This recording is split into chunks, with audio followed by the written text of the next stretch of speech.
Kisumu County residents are living in fear as they witness most health donor funds retrieving from supporting their sexual reproductive health projects and health to be precise. This county is ranked as one of the regions with high number of HIV and AIDS patients, hence they need support at large. Raymond Ochieng, who is a religious leader, urges the donors to keep supporting them because the people need them and the government too needs the donor fund support. My name is Stephen Raymond Ochieng, and this is Kisumu Social Hall. We have been having some very fundamental discussion, matters surrounding sexual reproductive health. And currently what has been happening is that the donors are trying to shrink back from trying to support this particular move.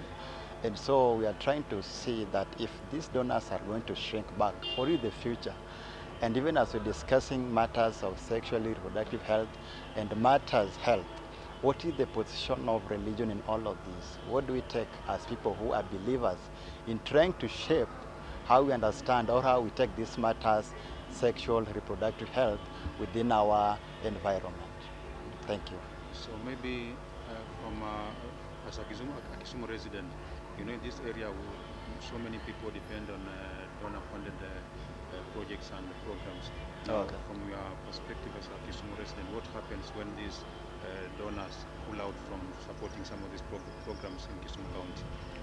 Of And course. how should we go about it as a people? Thank you so much for that particular question. Of course, at the end of the day, what we need to understand is that no human being can live as an island. There is no way you can just survive on your own as a person. So when we hear news of shrinking back, automatically there is a problem somewhere. And because we know very well that Kisumu town is being ranked as among of the regions having high rates of HIV and AIDS. So if we get these donors shrinking back, how we are going to advocate for this sexual reproductive health? How are we going to maneuver our ways in all of this? And so what I can say is that we stand a chance to be hit so bad if this particular thing will have to happen. And I will try to urge and encourage that the donors involved, our partners, they should not try to grow a cold feet, because at the end of the day, we need them. We need these people because the things are changing, the world is evolving. Every new time we have new cases, new things to be concerned about. And so I can just say that it would be so bad if we hear cases that there is that drawing back of support of all this system. Because trust you me, we need these people, even the government, the non-governmental organization, because right now the percentages of health risk are very high. And so it's going to be a very bad thing. It's going to hit us so bad, and mine is just to ask them or to encourage the donor funding or those who are interested not to try to cut off their partnership with these non-governmental organizations. What is the role of religion as we wind up in sexual, gender, reproductive health programs? Thank you so much. The role of religion in trying to understand sexual reproductive health, number one, people have to believe in something. And so what we believe in is going to inform a lot. It's going to change a lot our perspective, our character, our personality, our behaviors, and all that. And so religion, as I mentioned some other time, is not something to make us ignorant. We should not use religion to be ignorant of the evolving world, the changing world, particularly on sensitive topics like sexual and reproductive health. Because we have had cases of whereby now some are even preventing male circumcision, something which is positive to our campaign with the reproductive health because of what they believe in. So what I can say is that the religion, what we believe in, is not a platform to make us ignorant of what is happening as at now.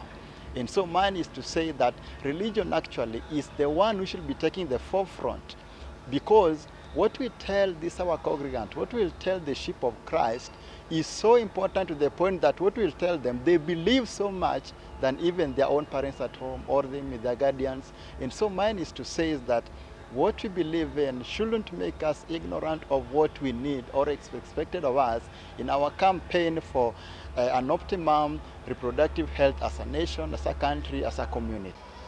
Hi, my name is Leah Wanjiru. I work with Nairobi Trust.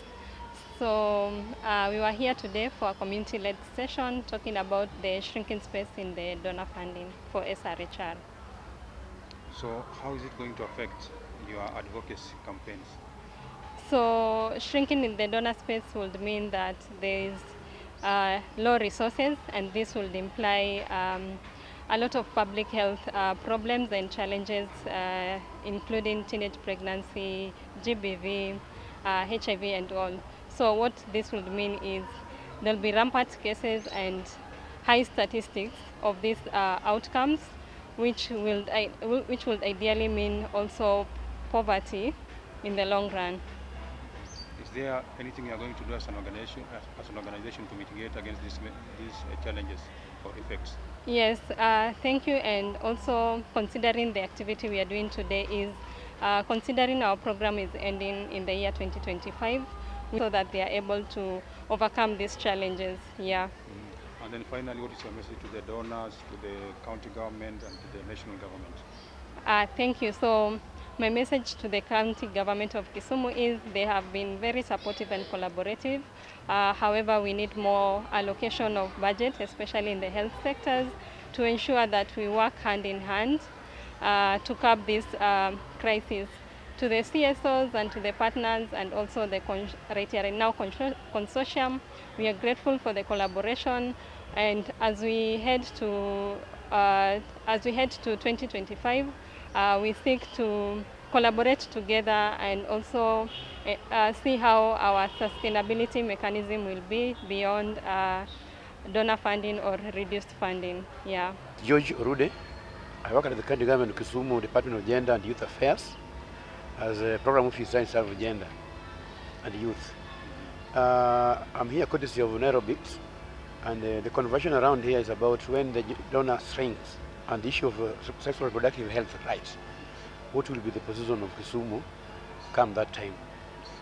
We have shared with our young people up here that health is an issue, and when we talk about reproductive health right and the requirement is very needful in terms of their position and their lives. So in case the donors are shrinking and going away, as a county we must sit down and really look into that because when donors have been giving us support, and even partners in Kisumu County, they have been complementing the work of government towards the health issues. So when they are not getting funds from the donor, I think it's going to be a challenge. But again, it's a challenge which you need to sit down and discuss as a county, because from the top level, we have the governor.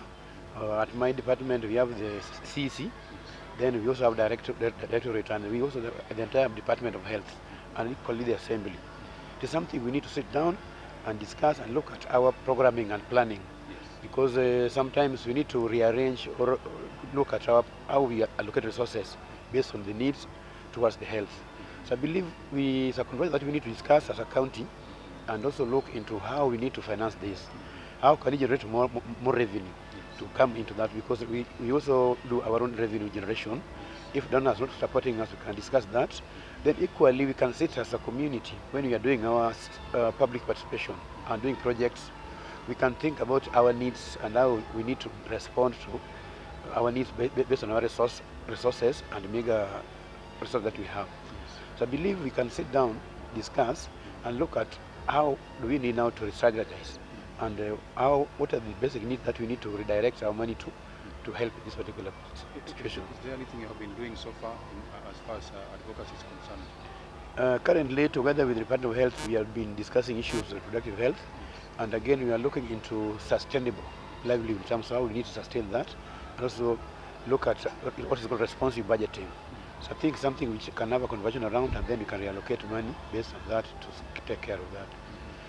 But it's going to be a tall order, because for now, what we have is still little, it's meager. So we need to have another way of getting more resource mobilization to get into this. Do you think maybe donors should rethink about that position? Actually, if they move out, we are going to have problems. But I think they need to reconsider that, because those are issue of humanity. They are going to affect everybody. Majority of us have been affected, because when we talk about reproductive health, we talk about HIV/AIDS condition, sexual violence, and also teenage pregnancy and all those. That area is very key and it affects so many people, young women and youth are affected so much. So if this one is gotten out, they're going to get so many people suffer at the end, and we cannot sustain as a government. It's something which you need to look into that. Now, meanwhile, maybe what can the people of Kisumu do to mitigate maybe effects that may be caused by this action? Is there something you can do as residents of Kisumu County?